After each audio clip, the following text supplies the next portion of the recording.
Oi, gente, tudo bem? Hoje a gente vai falar sobre cones e vai tratar dos elementos essenciais, o que a gente realmente precisa conhecer para fazer a prova do Enem, tá bom? Acompanhe essa videoaula. Se liga só. Um cone, eu acredito que aí no seu lugar você saiba o que é, tá? É uma figura mais ou menos com esse formato aqui. No aniversário aqui, acolá, você, aquele chapéuzinho tem o formato de um cone.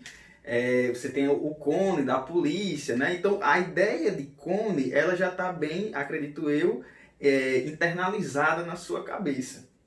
Mas a definição seria mais ou menos assim, ó. Um cone é um conjunto de retas, é a reunião de todas as retas que ligam um ponto à extremidade de uma circunferência, né? Liga um ponto a uma circunferência, tá bom? Todos os conjuntos de pontos que passam por um determinado, perdão, todos os conjuntos de retas que passam por que conectam um ponto a uma circunferência dada, a reunião de todos esses segmentos, se você conseguir imaginar ele aí na sua cabeça, vai formar o que a gente chama de cone. Ele pode se apresentar dessa forma, um pouquinho mais inclinado, ou dessa forma mais centralizada, que é o que a gente chama de cone reto. Independente da forma que ele venha aparecer, o volume de um cone é dado por 1/3 da área da base vezes a altura.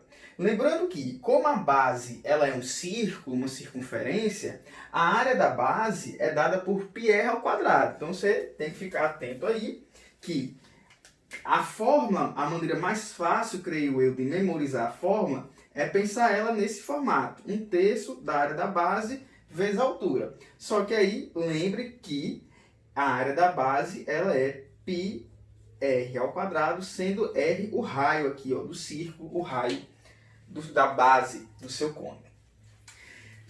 Feito esse comentário, o que a gente precisa saber sobre cone tem a ver com um cone específico, que é o que a gente chama de cone de revolução. Que é mais ou menos assim, ele surge da seguinte ideia. Você imagina um triângulo retângulo, tá? Eu tenho aqui um triângulo retângulo, e começo a rotacionar esse triângulo através de um dos seus catetos, né? Através de um eixo aqui. Esse movimento giratório vai formar um cone esse que é classificado de cone de revolução ou cone reto, tá bom? O cone de revolução ou cone reto, ele tem uma característica diferente dos outros cones mais genéricos, que é o fato de que o seu vértice está alinhado com o centro da sua base. Tá? Então, o vértice do cone de revolução ou cone reto, ele está alinhado, e quando eu digo alinhado, deixa eu dizer isso de maneira mais precisa, é alinhado por meio de um segmento que forma um ângulo de 90 graus. Então, quando eu conecto o vértice do cone com o centro da base desse cone, a gente vai estar aqui formando aqui na base um ângulo de 90 graus. Isso é uma característica de um cone de revolução, tá? E aí, é fácil perceber que esse segmento tracejado aqui, como ele forma 90 graus, ele representa a altura do cone, e quando a gente olha para a figura inicial, ele seria o equivalente a esse cateto aqui, né? Ó, isso aqui seria a altura do cone, que seria um cateto do triângulo retângulo. Então, isso aqui, ó, é a altura, e essa parte aqui, ó, a base do meu triângulo, no cone está fazendo o papel de quem? A base do meu triângulo está indo aqui, ó, do centro do cone até a outra extremidade, né? Até a extremidade da circunferência. E aí, esse seria, no caso, esse segmento aqui, ó, seria o que está aqui. Esse segmento no meu cone representa o raio, né? É o raio da circunferência, e, portanto, eu coloco aqui nessa imagem do triângulo, ó. Esse cateto, que no triângulo, esse lado que no triângulo é um cateto, no cone ele se refere ao raio. E por último, a gente tem aqui a hipotenusa do triângulo retângulo, que no cone seria o quê? No cone de revolução, essa hipotenusa é o que a gente chama de geratriz, que a gente vai representar aqui pela letra G, geratriz. Como o próprio nome já dá para desconfiar, geratriz tem a ver com gerar. Então, esse movimento desse segmento de reta a uma determinada inclinação, esse movimento dele de ficar girando em torno de um eixo, vai se formar o desenho do cone, por isso que esse segmento é o que a gente chama de geratriz, tá bom? É a geratriz do nosso cone. Como a gente está no triângulo retângulo, aí a gente já pode tirar a seguinte conclusão, a seguinte relação entre a geratriz, a altura e o raio da base, né? A relação seria que a geratriz ao quadrado, ela é igual a altura ao quadrado mais o raio ao quadrado. É uma relação que a gente tira quando a gente está em um cone de revolução, um cone reto. Mas cuidado, ao invés da sua cabeça tentar memorizar essa fórmula, o que essa fórmula, é isso que eu expliquei, tem que chegar a você da seguinte forma, da seguinte ideia. Quando eu estiver olhando para um cone de revolução, eu tenho que conseguir enxergar nesse cone de revolução um triângulo retângulo. É basicamente isso. Não se preocupe em memorizar a fórmula. Se preocupe em toda vida que você olhar para um cone de revolução, um cone reto, você tem que conseguir perceber essa dinâmica de conseguir enxergar aqui nele um triângulo retângulo. E se você consegue enxergar um triângulo retângulo, automaticamente você consegue aplicar o teorema de Pitágoras. Hipotenusa ao quadrado é igual à soma dos outros dois catetos, cada um ao quadrado. Tá? Então não precisa memorizar isso aqui. Quando eu olho para cá, eu já consigo entender que esse lado aqui, por mais que você não saiba qual é o nome dele, isso aqui representaria a hipotenusa, esse camarada aqui, ó, que é a altura, esse camarada aqui que é o raio, e com esses três elementos a gente consegue aplicar um teorema de Pitágoras que chega nessa fórmula aqui, tá bom? Bem, num cone de revolução, uma coisa que é importante muitas vezes calcular é a área lateral do cone. Então, como assim a área lateral? Quando a gente tem um cone como esse aqui, a planificação do cone seria uma figura mais ou menos nesse estilo aqui, ó. Isso seria, deixa eu diminuir um pouco aqui essa circunferência.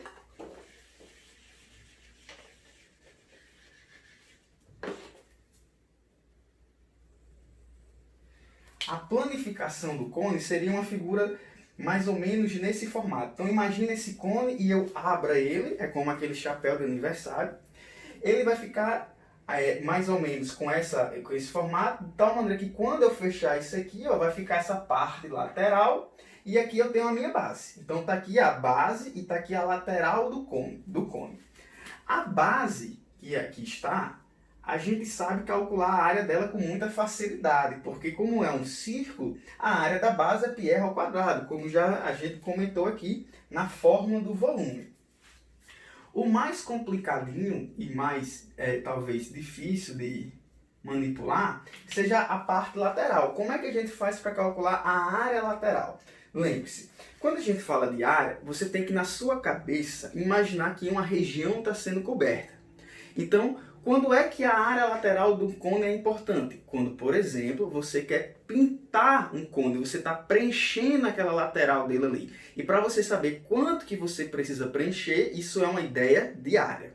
Se por acaso você vai embrulhar para presente um cone, para preencher toda a parte lateral daquele cone, para saber quanto de papel que você vai utilizar, você precisa calcular a área lateral, se for só a lateral, né? Você precisa saber a área lateral do cone porque você está preenchendo.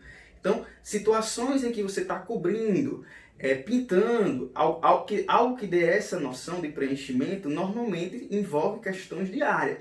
E aí, entender a área lateral do cone é importante por causa disso, porque é muito comum questões que envolvem esse tipo de abordagem necessitar da área, tá?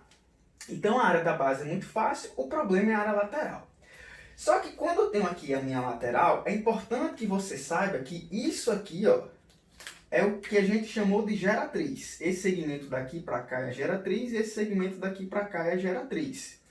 E aqui a gente vai ter um ângulo que eu vou chamar ele de θ. Tá? Tá aqui o meu ângulo θ.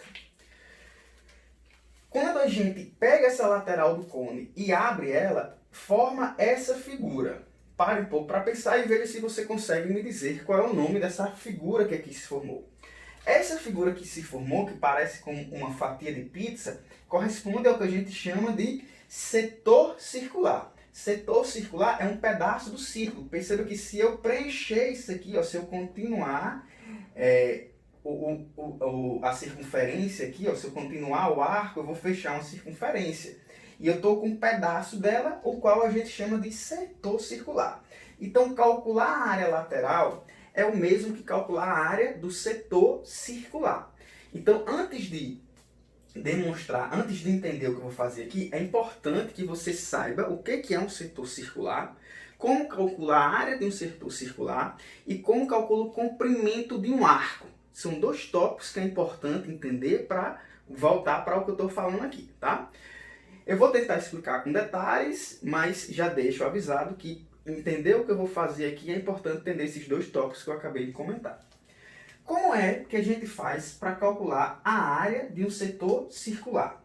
Tá aqui esse setor, eu quero calcular a área dele. Lá em geometria plana, é possível demonstrar que a área de um setor circular é proporcional a esse ângulo que é a forma aqui. Todo setor circular vai ter um ângulo. Se eu fizer uma circunferência e pegar aqui, ó, um pedaço dela, esse pedaço vai ter um ângulo aqui, tá? E aí, a área desse setor é proporcional a esse ângulo, tá bom?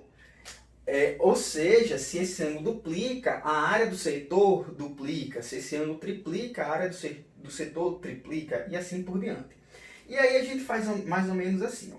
Para calcular a área do setor, aí eu vou escrever da seguinte forma, ó. AS, a área do setor, ela está para o seu ângulo θ, tá certo? Todo setor, matematicamente, proporcional, a gente representa mais ou menos assim, a ideia de regra de 3, ó, a área do setor está para o seu ângulo, é proporcional ao seu ângulo, assim como a área do círculo todo, e a área do círculo todo não é πr ao quadrado, a área do círculo não é πr ao quadrado.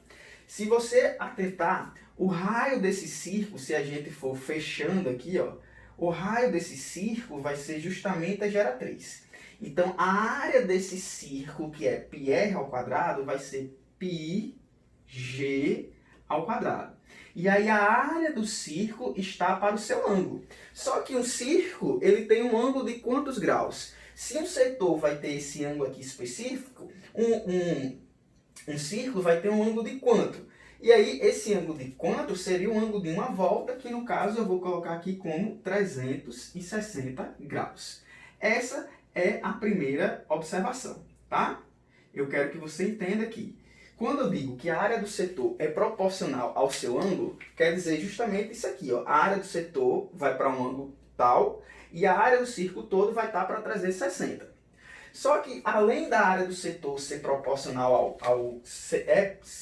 proporcional ao ângulo, outra coisa também é proporcional ao mesmo ângulo, que é o que a gente chama de comprimento do arco, tá certo? Isso aqui, ó, é um comprimento do arco.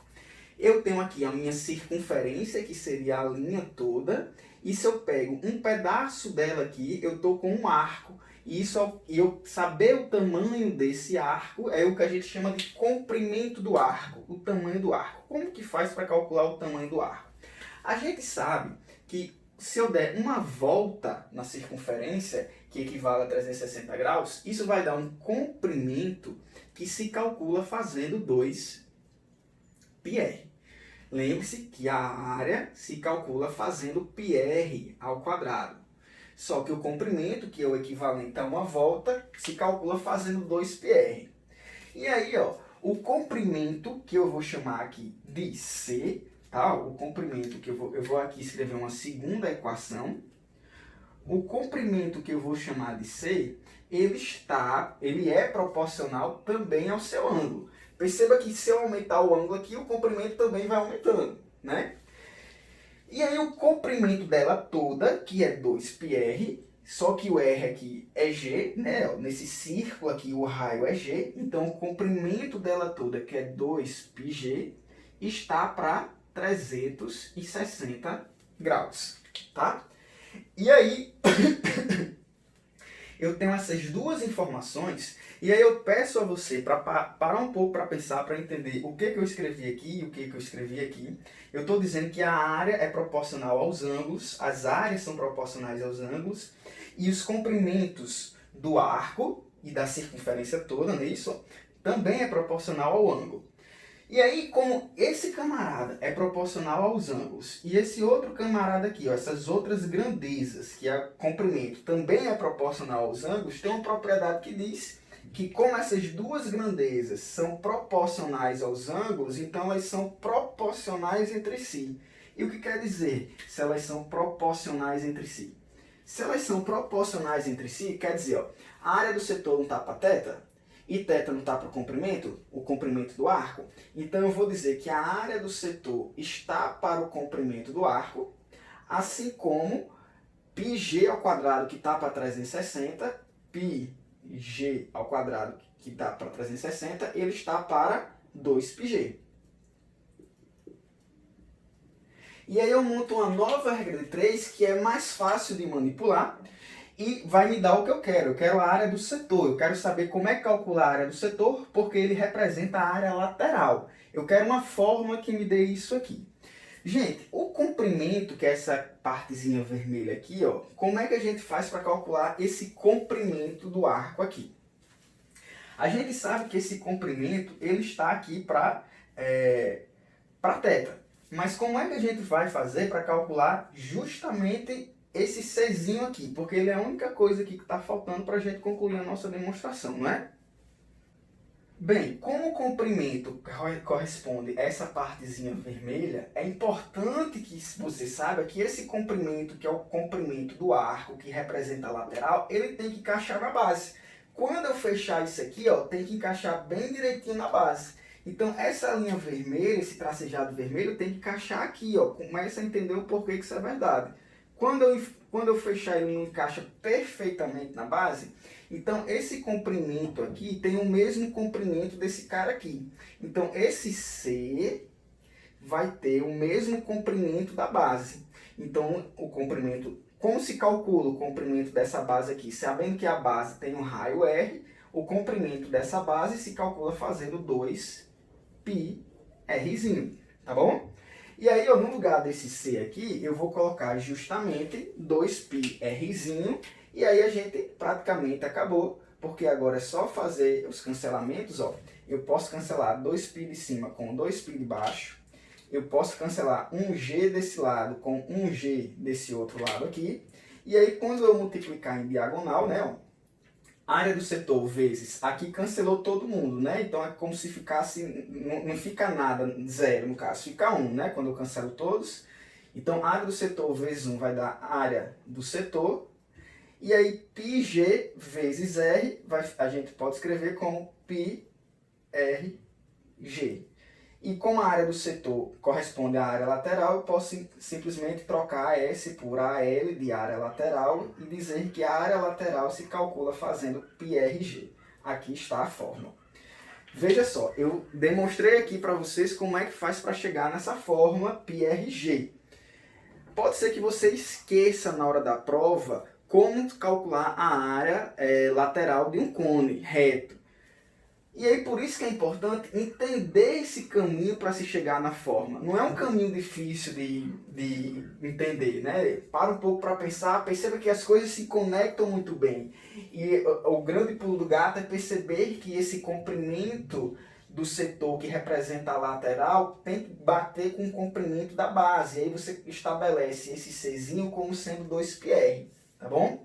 E aí você chega nessa fórmula, e essa é a fórmula que você vai usar para calcular a área lateral de um cone de revolução, tá bom?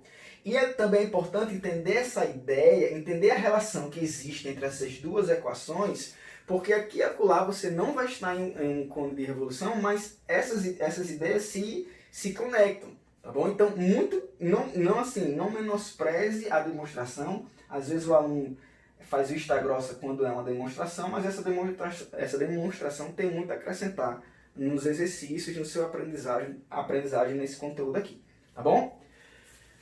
Bem, o outro tópico para a gente finalizar a nossa aula tem a ver com cones semelhantes. E aí eu vou apagar um pouco aqui para a gente poder comentar sobre cones semelhantes. Se liga só. A ideia de cone semelhante é o que mais é comum em exercícios que envolvem cone. Então preste muita atenção no que eu vou dizer. A ideia é basicamente o seguinte, ó. Imagina aqui um cone qualquer e eu faço um corte nele aqui paralelo à base. Se eu faço um corte nele aqui paralelo à base, é de se imaginar que aqui, ó, na parte de cima, irá formar um outro cone, um cone menor, né? Se eu fizer um corte assim, eu vou ter essa parte de cima, que seria um novo cone, um cone menor, e tem essa parte de baixo que a gente chama de tronco do cone. Tronco do cone é um tópico para uma próxima aula, tá? Então, quando a gente faz esse tipo de corte, forma um novo cone, e esse novo cone, ele é um cone semelhante ao cone grande. Isso serve de quê? Veja só, quando a gente tem um cone, a gente conhece os seus elementos aqui, que seria o seu raio, que eu vou chamar de Rzão, que seria a sua altura, que eu vou colocar como H maiúsculo, e também a sua geratriz, tá? Vou colocar como G maiúsculo, tá? Guarda aí. No cone menor, eu tenho aqui um raio menor, que eu vou chamar de Rzinho, e tenho uma altura menor, que eu vou chamar de H minúsculo. Quando dois cones são semelhantes, que é o caso, isso sempre acontece quando você faz um corte paralelo, isso quer dizer o quê? Que se eu pegar a altura do maior e dividir pela altura do menor, isso também vai ser igual ao raio do maior dividido pelo raio do menor. Isso também é igual a pegar a geratriz do maior e dividir pela geratriz do menor. Todas essas igualdades são verdadeiras quando os cones são semelhantes, tá? E aí, normalmente, você vai ver sendo representado isso aqui por sendo o número K. Essas divisões vão dar o quê? Se eu pegar a altura de um e divido pela altura do outro, vai dar o quê? Vai dar um número que eu chamo de K. Se eu pego o raio de um e divido pelo raio do outro, vai dar o quê? Vai dar o mesmo número chamado de K. E aí, esse K, que normalmente a gente chama ele de constante de proporcionalidade, constante de semelhança, serve para você entender que se eu pegar o volume do cone grande, o volume, tá? E dividir pelo volume do pequeno, vou colocar assim para ficar fácil de entender, isso vai ser igual a esse K elevado a 3. Como o volume é uma unidade cúbica, é talvez fácil de memorizar isso, né? A razão entre os volumes vai ser essa constante elevada a 3. Volume, unidade cúbica, tá? Então aqui está. Como é que acha essa constante? Essa constante se acha fazendo a divisão entre as alturas, ou a divisão entre os raios, ou a divisão entre as geratrizes, tá bom? Para entender como a gente pode utilizar isso, acompanhe a próxima videoaula, onde eu vou tratar um exercício onde a gente explora essas ideias de semelhança e essas relações aqui de proporcionalidade, tá bom? Gostou? Valeu!